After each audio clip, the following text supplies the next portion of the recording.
Good evening. The doors opened officially today in San Francisco to the 39th Democratic National Convention. Frontrunner Walter Mondale wanted to use this convention to focus attention on the need for party unity.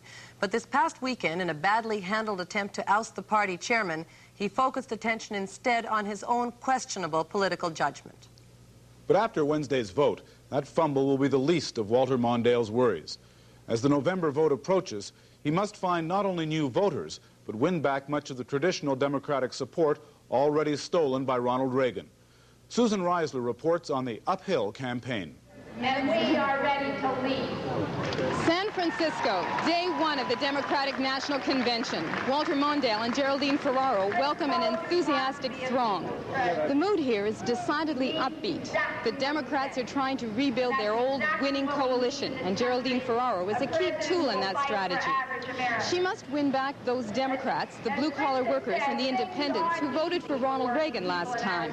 The major obstacle facing the Democrats right now is the continued personal popularity of President Reagan. Daytona Beach, Florida. The annual July 4th Firecracker 400 stock car race. A dangerously competitive sport. Gliding in to preside over the final laps of this celebration of manliness is President Reagan, the B-movie actor in a B-movie setting. Protected by dark, bulletproof glass, Reagan is invisible to the crowd. But he's very comfortable here. Daytona is the soft beer belly of American politics. A majority of these race fans are Democrats. So was Reagan once. This beer-swilling crowd, blue-collar workers, mostly male, mostly white, is attracted to Reagan. They like his talk of a strong, working America. So Democrats are struggling to hang on to these traditional voters. Why did most of you vote in 1980? Carter. Democrat. Carter. Democrat. Democrat. Okay. We're just old working people. All right, that's what I want to hear. What do you think of Ronald Reagan? Next year, Republican. He's just an old working let's put it this way. Neil Bonnet said it best. Election time's coming. Ronald Reagan come to the race. What do you think that means? That means Ronald Reagan's looking for votes, don't it? Has he got some here? No. Why not? He's not for the working people. Really? This is the first time in my life that I've been able to afford things that I've been able to afford in the last 8 years. Is it because of Reagan? Yes. Why? What did Reagan do for you? But he cut out all this welfare, Social Security bull crap that was. And I feel like he's put the money back where it needs to be. Reagan's popularity is undercutting Mondale's support in this once Democratic stronghold. Saul Friedman has reported on American politics for 30 years. He covers the White House now for the newspaper chain Knight Ridder. In the 1980 elections, most union workers supported the Democratic nominee, and most blue-collar families supported the Democratic nominee. But Reagan got enough so that he was able to win in some key states, and that's what he's trying to do again. These stock car enthusiasts come from all over America, the conservative anti-union South, the industrial, heavily unionized North. Both areas were hard hit by the recession, but with inflation and unemployment no longer racing out of control, many of these people are inclined to give Ronald Reagan another chance. More than half these blue-collar and union workers did vote Democrat in 1980, but their commitment to the Democrats seems tenuous. Always a Democrat, but I voted for Reagan. So even in 1980, you thought he was a good thing? Well, he was better than what was running against him. No, I can say that I voted for Carter last time, but, I'll vote for Reagan this time. Well, I think he did a good thing for the economy. Yeah. I think he's got a good thing going uptrend, and if they get somebody else in right now, it'll just, wash it all out. We'll probably vote for him. Did you vote for him in 1980? No. No? But I'll probably vote for him this time because I work at a shipyard that builds defense ships, and he's big on defense, so he's got my vote anyway. He has one vote right here. I'm really glad I didn't see Mondale, I didn't see Hart, I didn't see Jackson. I saw Ronald Reagan. Voting for Reagan again this year? I don't think Walter Mondale is the... I think he's got guts. He hates the communists. That's good. We think that's very good. Republican pollster Robert Teeter believes this change in attitude is significant. It could signal the end of the old Democratic coalition. the Democrats put together in the 30s and brought into the electorate a large number of blacks, blue-collar workers, union members, liberals, and put them together in a coalition that lasted 50 years. It seems to me that they have a fundamental problem, and that is that what we're seeing in this election is something broader than just one election, and that is we've been seeing the breakup of the old New Deal coalition for about 10 or 15 years now. And so what Reagan has done is that after that New Deal coalition has broken apart, and he's probably added to it, is the biggest single segment, which are kind of the working class people, particularly low-end white-collar workers, upper-end blue-collar workers. He has pulled them over into his camp, and whether he's pulled them into the Republican Party's camp or not remains to be seen. After the race, Reagan is seen with the winner, Richard Petty, who happens to be a Republican. Reagan steps up to speak to the mechanics, the drivers, their families, and the television cameras. He doesn't forget to stroke his new constituency. I think I can understand why stock car racing is so popular. Americans have always cherished mobility, and we greatly admire innovation. And by combining man and machine, stock car racing brings out the best of both of these American impulses. Daytona Airport a few days earlier. Walter Mondale could have used some of Ronald Reagan's luck. Pouring rain turned Mondale's arrival here into a somewhat pathetic affair. Oh, my God. But Mondale's spirits aren't dampened. He's confident he will keep the 54% of the labor vote Democrats had in 1980 and win back some they lost. Despite the rain, it's been a good visit. Mondale has raised much-needed money, and he proves to know just as much about stock car racing. You watch those auto races, and you know how the smart driver gets in behind the person who's up front, and just as they come down the end to the stretch, he slingshots around and wins. You're looking at Slingshot Mondale today.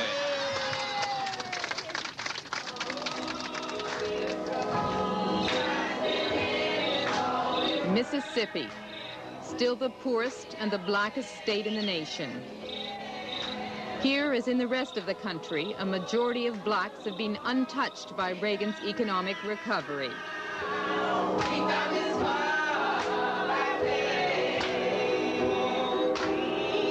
Over 90% of black Americans support the Democratic Party. But will they come out to vote for Walter Mondale? Without the ballots of these people on polling day, Mondale has no hope of winning. This Democrat, Robert Clark, needs their votes too. Clark wants to represent Mississippi in Congress. I want your prayers, and I want your support. I never shall forget Ebenezer, and I never will forget Ebenezer. Clark has a good chance of winning. His district is just over 50% black, but he needs and he has the support of white Democrats too. It's a grassroots coalition which could produce a victory for Clark and for Walter Mondale too, if they're motivated to come out to vote. The turnout that Robert Clark gets will determine if Mondale carries Mississippi or not. My supporters, most of them, will vote for Mr. Mondale, but a lot is going to be determined by what happens in San Francisco and how Jesse Jackson is held at the National Democratic Convention. Reverend Jackson must be considered. And if he is not considered, it is going to be disastrous for the Democratic Party. I can assure you that. Jesse Jackson is credited with organizing much of this black support for Democrats. Jackson inspired tens of thousands of blacks to register to vote. I need to have your signature right here. This elderly woman will be voting for the first time in November. Whether she exercises this right may well depend on how Jesse Jackson emerges from the Democratic Convention. Okay, thank you. Dottie Lynch was Gary Hart's pollster. She believes strongly that Democrats must give Jackson his due. What happened already during the course of the primaries is that black turnout went up, I think, about 33% from what it had been before. I don't have the specific statistics on new registrants, but it's impressive. And I think it's the same type of phenomenon as we're seeing with women, that these voters have really been hurt by the Reagan administration, are very mad at Ronald Reagan, but the Democratic parties really understanding that these people are powerful and want a piece of the action, as symbolized by treating Jesse Jackson seriously, I think can help to really give them a positive reason to vote Democratic as well as the negative one.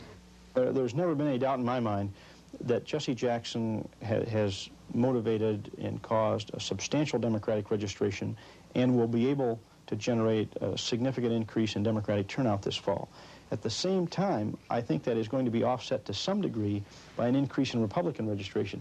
One of the things I've noticed it's done, it has really motivated Republican registration drives. And if you go down now, and it's too early to really tell this, but look at many of the states where there's been big emphasis in registration drives, you see them almost netting out, or in some cases, Republican registration drives having produced bigger numbers.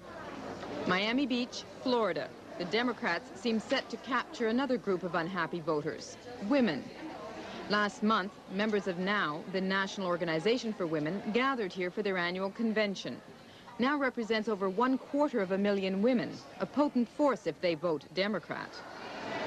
For the first time in American history, women may determine who will be the next president of the United States. Women voters have broken with tradition. They're no longer voting the same way men do. Since Ronald Reagan's election in 1980, a huge gap has opened up. While millions of men deserted the Democratic Party to vote for Mr. Reagan, women didn't. They stayed with the Democrats. This has produced what political scientists call a gender gap. In simple and stark terms, the gender gap is alive and well in America. And basically what it comes down to is that Ronald Reagan does a lot less well with women than he does with men.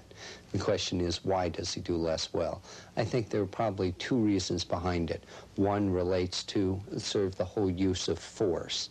The sense of military involvement, the lack of arms control policy, and those kinds of force issues. And I think that women tend to be more reluctant in that area. Second thing, and I think it relates in part to sort of the expression, as one woman put it, Ronald Reagan's a man's man, and he doesn't really relate to women. Run with the woman. Put a woman on the presidential election ticket.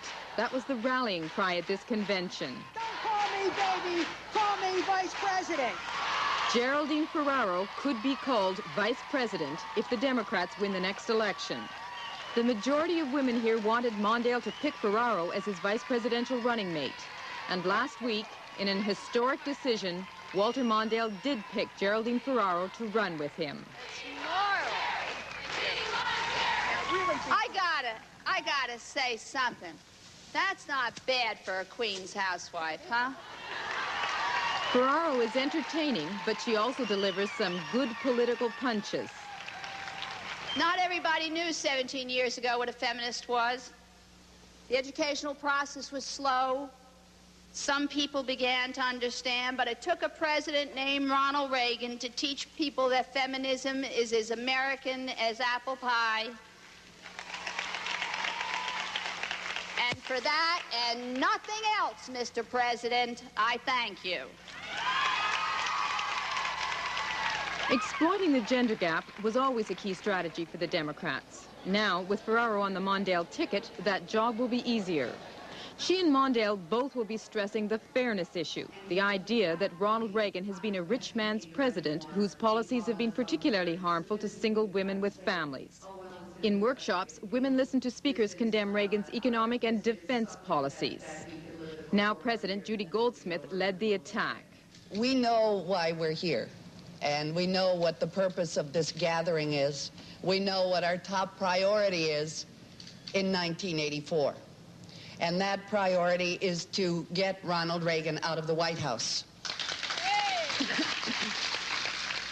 When you look at how this all affects women, let me just give you some examples that are devastating. If we canceled one MX missile, we would raise $3 million single women and their families above the poverty line this year. Health care. Who are the health care workers of our nation but women? When health care jobs and training are cut, who is injured more? Women. When Medicare is cut, and it has been cut, who is injured more? Elderly women, who are but hardly making it now. The Democrats are hoping that this hostility to Reagan will carry over to the whole electorate. Research done by Mondale's pollster, Peter Hart, indicates women may lead men to vote against the president and the Republicans. What we found in 1982 is men tended to end up in the last month voting the same way as women. So you had a reverse effect. It's always been said, women do what the male voter does, but they come to it somewhat later. What we found in 1982 was just the opposite. It was the women who were the pace setters and the men following suit. Obviously, we hope in 1984 we'll see the same thing. Boston, Massachusetts, home of another kind of Democrat Mondale must win over, the liberal independents, young, upwardly mobile voters. These people are Gary Hart supporters. They helped Hart finish a strong second in the primaries. Until last week, they were hesitant about supporting Mondale during the election campaign. They preferred somebody younger, fresher.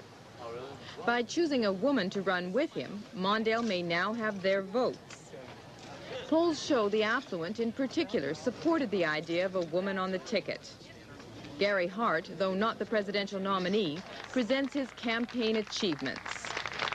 We have already changed, I think, the face of American political fortunes in the 1980s. We've opened up possibilities that didn't previously exist in this party. Even the party's platform today represents the ideas and the issues which this candidacy and this campaign started to put forward a year and a half ago.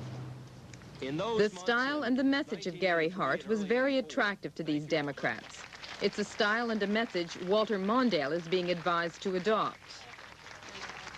Well, I think one of the things that happened during the primaries is that Walter Mondale somehow has come out of this looking older than Ronald Reagan.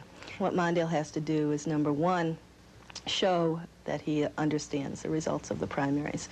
I think that in terms of the message that he sends, he has to show that he understands that the traditional ways of solving problems aren't working and that he's willing to look at new ways of solving problems. San Francisco. Back to the Democratic Convention. This is where Walter Mondale must first demonstrate he has those new ideas for solving problems. Convention fever has arrived in this city. So have other would-be presidents. John Glenn, Alan Cranston greeting congressional leader Tip O'Neill. Gary Hart is yet to bow out, but his campaign is over. And Jesse Jackson, who still preaches to enthusiastic congregations. Elements of the Democratic coalition are also here. Gays and lesbians may be new additions to this coalition, but they are important. Their political participation in states like California could bring needed votes to the Democrats. Organized labor also put on a peaceful show of strength. The chants and the placards were tame, but they left no doubt organized labor is no friend of President Reagan's. Uniting them is their view that Reagan's economic policies benefit the rich, not the working people. The economic issue really comes down to the final 2 months, September and October. If people see inflation going up, interest rates going up, unemployment going up, housing sales down, car sales down, they will react to those 2 months more than they will react to any period of time. So what you would see is, in a negative economy for September and October, it will hurt the president. A positive economy during those 2 months is going to help the president. The 15 7,000 Democrats participating in this convention are well aware of Ronald Reagan's advantage. What they must do is exploit his weaknesses. This week, they'll hammer away at his foreign policy failures, and they'll also talk about the unfair aspect of his economic policies. But most of all, they'll try to convince the American television audience that the Reagan recovery, though strong now, may well fall apart in the fall. Susan Reisler, reporting for the Journal at the Democratic National Convention in San Francisco.